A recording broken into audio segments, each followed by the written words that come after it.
Kam dhe një pyetje tjetër për gjithë ata që na ndjekin. Sepse janë pyetje pasionante që mirë mund të bëjë një profesionisti.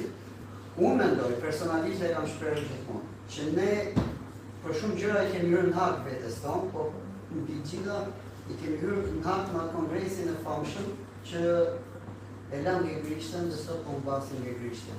Pyetja e parë. Kemi bërë mëkat me Grishten dhe apo vazhdojmë të bëjmë mëkat që besoj ke marrë veç që kote fundit dhe lahutën e kemi ishme nga Grishten. Si profesioniste. Lahutën du ta heqim, se ne jemi pikërisht në punën universitetit dhe jemi aty ku letemi nuk ka kemi fjalën e na dëgjohet fjala, edhe s'po hiq as pishta as lahuta. Madje programet shkollore janë duke u bërë në mënyrë të tillë që të vlerësohen shumë dialektet.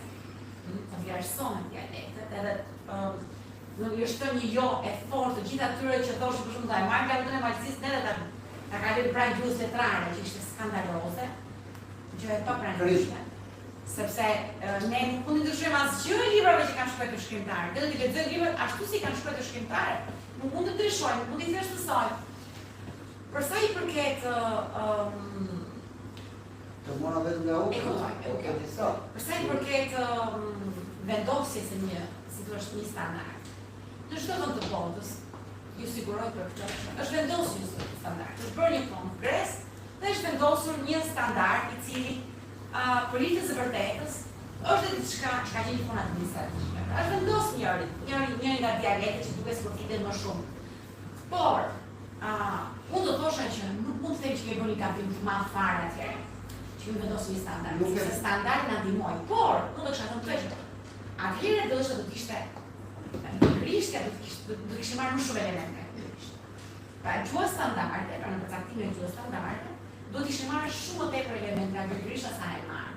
Sepse ka disa forma folklore shumë të tepra dhe Grishte të cilat ne i përdorim për ditë, pse mos jeni gjuhë letrare?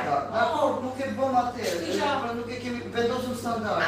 Pse nuk kemi Spanjën, traditën e një mbretërie, e cila urem s'kem gabim, po unë e kam ndjekur shumë mbretëri spanjolle, çdo një vit ata dhe fjallori britanik. E pasurojnë fjallori me fjallë, me... Bëjnë kongres, bëjnë studimet të mirëfirta dhe bëjnë vetë korrigjimet vetes. Ndërsa ne kemi mbi 50 vjet që bëjnë spektakël. Konferenca bëhet, por unë kam kuptuar një gjë. Bëjnë konferenca për dalë Instagram, që themi nëse do ta mbash një dialekt gjatë, gjë më të mirë se shkrimtarët nuk ka. Mund të bësh një konferencë. Ti vendosë të sa gjëra atje, por nëse nuk i përdori, ngjenin atje. Shkrimtarët, po të shikosh mund ka shumë, tani për shumë ka shumë libra të cilat shkruajnë në letërisht. Një pjesë shkrimtarë vendosën shkruajnë gjuhë letrare, një pjesë vendosën bulgarisht, një pjesë ka një duskërisht. Pra, tani, mua më duket se është pikërisht kjo, liria që i bën bresa tjerë më pranë. Atë të them diçka për shumë qurore kam bërë në gjimnaz, kur isha nxënëse, lahutën e Malësisë për mua ka qenë shumë e vështirë për mua dhe për gjithë shokët e mi të gjimnazit, ta lexojnë lahutën e Malësisë.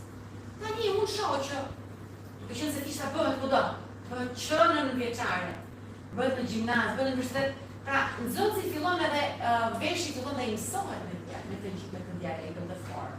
Kjo është mendoj që është mënyra që mund na çojë në vlerësimin e formave të Grishtes. Më dëgjon.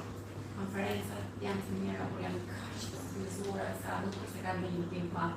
Kurse librat që shkruajnë shkrimtarët kanë një efekt i jashtëzakonshëm të mirë.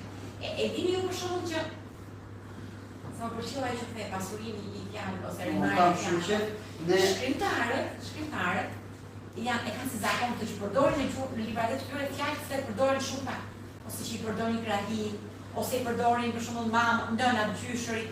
Pra përdorin disa fjalë, të cilat nuk i përdorin për ditë, nuk i përdorin për ditë. E ke vënë re? E